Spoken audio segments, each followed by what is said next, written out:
The World Wide Web was created in 1989 by Sir Tim Berners-Lee. Since then, our advances through communications have been vast. The sheer fact that people can see and talk to each other from across the world is incredible. However, all of this comes at a great price. Not everything done on the internet is monitored or accounted for, and it is engendering fear in our world's governments. In 1993, only 1% of global telecommunications was conducted over the internet.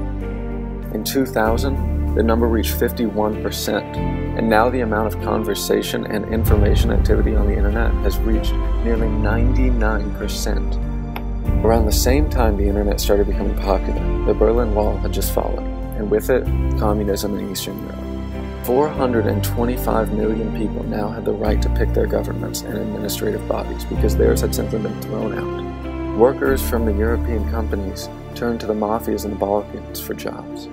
By the early 1990s, these gangs began using the internet for criminality, and this practice soon gained in popularity.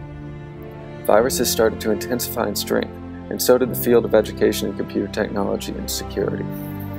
In the past 2 decades, Misha Glynny, a journalist and astute researcher on this topic, tells us that this internet crime has experienced an unprecedented expansion, now accounting for roughly 15% of the world's GDP. In April, NASDAQ, the second largest stock exchange, was allegedly breached by terrorists, and it is still unclear what information was taken. Gordon Snow, the assistant director to the cyber division of the FBI, says the number and sophistication of cyber attacks has increased in the past 5 years and is expected to continue to grow and will likely be able to penetrate any system that is accessible directly from the internet. WikiLeaks is a non-profit organization that releases documents from the sources such as US military, news leaks, and other information that is submitted anonymously. This information has been reported as a national threat to the United States because it is a sudden release of classified information that the government does not want the enemies to have. The loss of security in the technological world is slowly devastating political stability and the global economy. If terrorists were to cyber attack computers that run a city's grid for power or a nuclear power plant, the outcome would be devastating.